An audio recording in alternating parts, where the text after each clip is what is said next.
आज की इस गंभीर चर्चा में स्वागत है। आज हमारे पास जो नोट्स और हिस्टोरिकल लेखों का जो ये स्टैक पड़ा है ना, ये हमें एक ऐसी जगह ले जाता है जिसके बारे में मैं कहूँगी कि मेन स्ट्रीम में बहुत ही कम बात होती है। हाँ, मतलब आमतौर पर लोग इन घटनाओं को उतना नहीं जानते। बिल्कुल। तो आज का हमारा मिशन बड़ा क्लियर है। हमें मेवाड़ यानी आज का जो राजस्थान है वहाँ के इतिहास की एक बेहद अनूठी और लगभग अविश्वसनीय सी लगने वाली घटना की गहराई में जाना है।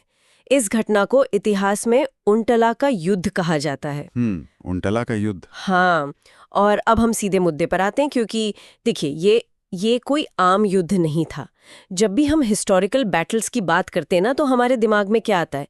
दो अलग अलग राजा, दो अलग अलग सेनाएं जो जमीन या खजाने के लिए लड़ रही हैं। एग्जैक्टली जमीन, सत्ता या किसी स्ट्रेटेजिक बढ़त के लिए एक दूसरे के खून की प्यासी हैं।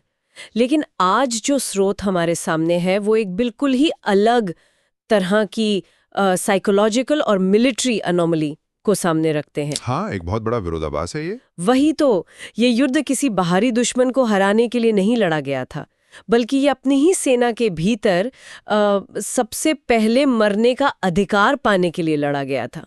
मतलब जरा इस सोच पर गौर कीजिए।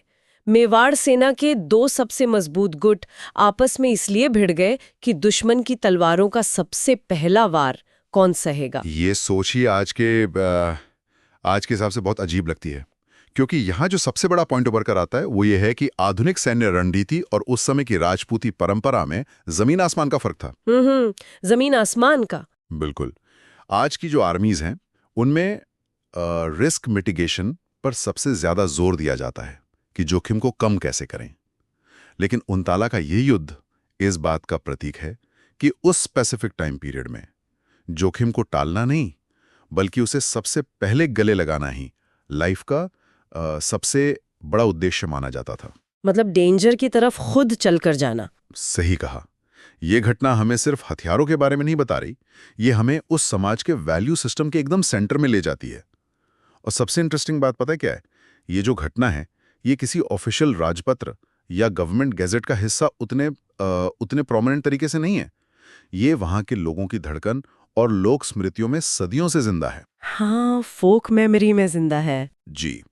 जब हम इस तरह के हिस्टोरिकल नोट्स का विश्लेषण करते हैं ना, तो समझ आता है कि कभी-कभी युद्ध का असली मतलब जमीन जीतने में नहीं होता, बल्कि उस अदम्य भावना में होता है जो उसे पीढ़ियों तक अमर कर देती है। तो चलिए इस अदम्य भावना को ही थोड़ा और विस्तार से समझते हैं, क्योंकि मैं सोच रही थी कि जब तक हम उस वक्त के मिलिट्री स्ट्रक्चर के कोर कॉन्सेप्ट को नहीं समझेंगे, तब तक इस पूरी घटना का जो स्केल है वो समझ नहीं आएगा। बेसिक कॉन्टेक्स्ट क्लियर करना जरूरी है। बिल्कुल।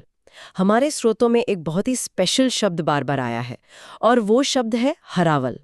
अब इस हरावल को अगर हम आज के कॉन्टेक्स्ट में समझें, तो ये सेना का वैनगार्ड या अग्रिम मोर्चा होता था, जो सबसे आगे रहते थे। हाँ, इसका सीधा सा मतलब ये था कि जब भी युद्ध शुरू होगा, जो दस्ता सबसे आगे खड़ा होगा और दुश्मन से सबसे पहले टकराएगा, उसे हरावल कहा जाएगा। अब देखिए, आम लॉजिक तो यही कहता है कि सबसे आगे होने का मतलब है सबसे ज्यादा कैजुअलिटीज, सबसे ज्यादा जान का खतरा, एक तरह का सुसाइड मिशन। वही तो, एक सुसाइड मिशन लगता है देखने में। लेकिन हिस्टोरिकल नोट्स के अनुसार मेवाड़ की सेना में ये कोई मजबूरी वाला काम नहीं था, ये सेना का सबसे बड़ा सम्मान था। और यही पर हमें थोड़ा रुककर इस सम्मान वाले पहलू को डीपली एनालाइज करना चाहिए। सिर्फ ये मान लेना कि ये एक भावुक या रोमानिश शौर्य था, शायद पूरी तस्वीर को क्लियर ना करे। मतलब इसके पीछे और भी रीजंस थे? जी। हरावल में रहने का मतलब सिर्फ मैदान में आगे रहना नहीं था, इसके बहुत गहरे सोशल और पॉलिटिकल इम्प्लीकेशंस थे। जो गुट हरावल में होता था ना, उसका दरबार में रुतबा सबसे ऊंचा माना जाता था। ये एक तरह की सोशल करेंसी थी उस जमाने की। ओह अच्छा, मतलब पावर और प्रेस्टीज दोनों। एग्जैक्टली। ये इस बात का प्रूफ था कि राजा को आप पर सबसे ज्यादा भरोसा है।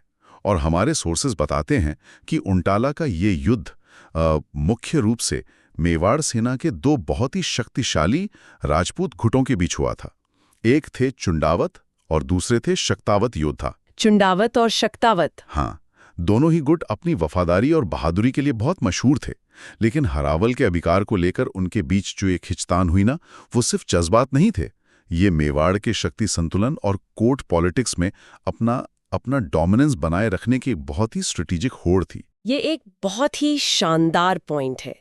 मतलब ये सिर्फ बहादुरी दिखाने की बात नहीं थी, बल्कि ये साबित करने की जंग थी कि हम ही सबसे ज्यादा जरूरी हैं।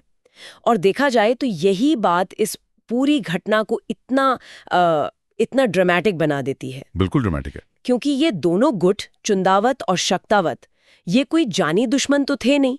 ये दोनों एक ही झंडे के नीचे एक ही राज्य की रक्षा के लिए लड़ने वाले लोग थे। हाँ, दोनों मेवाड़ की ही सेना थे। पर फिर भी इनके बीच ऐसी भयंकर कंपटीशन चल रही थी।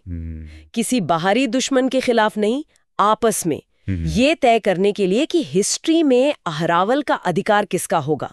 जरा सोचिए इस बारे में।